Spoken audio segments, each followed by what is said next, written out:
اللهم صل على سيدنا ومولانا محمد وعلى آله وصحبه۔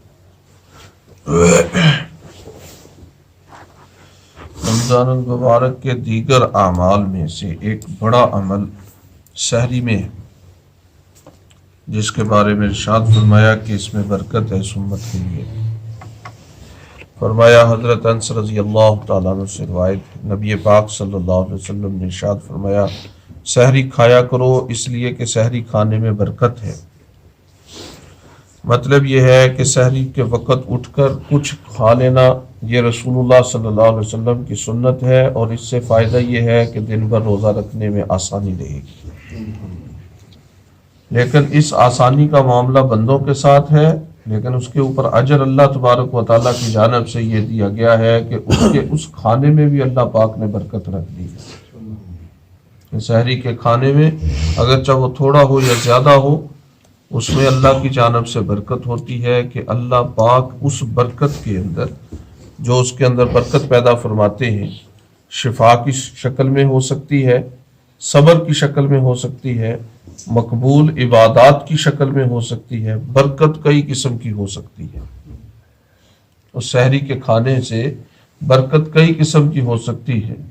روزہ آسانی کے ساتھ گزر سکتا ہے، یہ بھی برکت ہے۔ شفا مل سکتی ہے، یہ بھی برکت ہے۔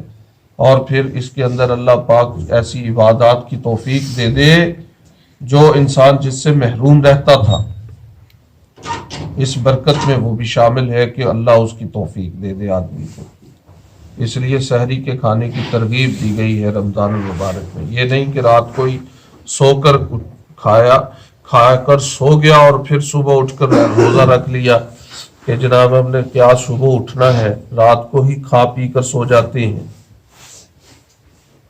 یہ ٹھیک نہیں ہے۔ سنت طریقہ یہی ہے کہ سحری کے وقت اٹھے اور اہتمام کر کے کھانا کھائے، اور یہاں تک کھائے کہ آذان کا وقت ہو جائے، یعنی تاخیر کرے اس کے اندر۔ اللہ پاک کو یہ بات پسند ہے۔ حضرت زید بن ثابت رضی اللہ تعالیٰ عنہ سے روایت ہے کہ ہم نے رسول اللہ صلی اللہ علیہ وسلم کے ساتھ سحری کھائی، پھر ہم نماز کے لیے کھڑے ہو گئے۔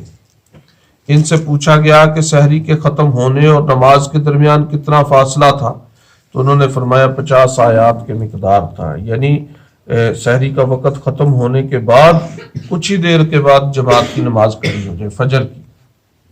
اس میں تاخیر نہ کرے، کیونکہ تاخیر کرے گا تو ہو سکتا ہے کہ بہت سارے نمازی بھی ٹوٹ جائیں، کیونکہ ذوف کا زمانہ ہے، ٹوٹ سکتے ہیں۔ اس لیے جماعت کی نماز کو قائم کرنے کے لیے، بھرپور نماز بنانے کے لیے سحری کے فوراً بعد کچھ وقفے کے بعد نماز کی ادائیگی ہو جائے۔ ابھی تو اذان ہوتی ہے نا تقریباً 5:20 پر، اور جماعت ہو رہی ہے 6:40 کا فاصلہ ہے، اور گرمیوں میں تو اور بھی زیادہ فاصلہ ہو جاتا ہے اذان کا اور جماعت کا۔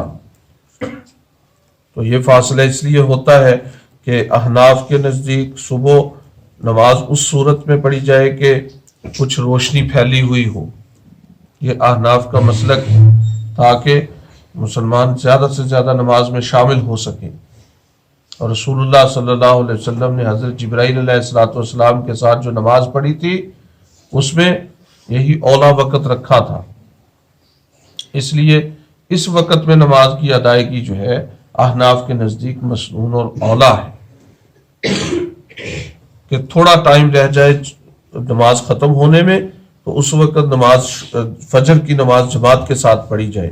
اتنا فرق ہو کہ اگر خدا نہ خواستہ جماعت میں کوئی مسئلہ ہو جائے، جماعت میں خرابی ہو جائے تو دوبارہ ہو سکے، اتنا ٹائم ہونا چاہیے۔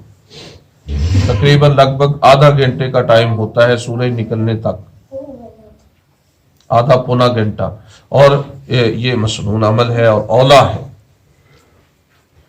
لیکن رمضان المبارک میں نماز کو مؤخر نہیں کرے گا۔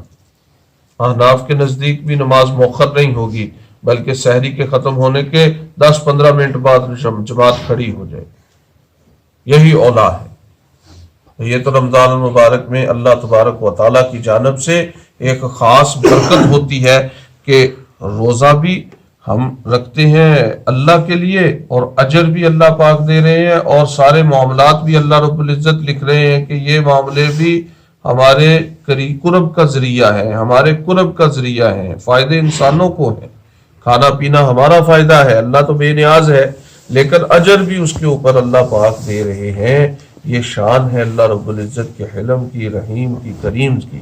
اللہ پاک ہمیں رسول اللہ صلی اللہ علیہ وسلم کی سنتوں پر چلنے کی توفیق عطا فرمائے۔ بسم اللہ الرحمن الرحیم، الحمدللہ رب العالمین، اللہم صلی علی سیدنا و مولانا محمد وعلی آلہ وصحبہ اجمعین۔ ربنا آتنا فی الدنیا حسنۃ وفی الآخرۃ حسنۃ وقنا عذاب النار۔ حسبنا اللہ ونعم الوکیل، نعم المولا ونعم النصیر، وصلی اللہ تعالی علی خیر خلقہ محمد وعلی آلہ واصحابہ اجمعین برحمتک یا ارحم الراحمین، آمین آمین۔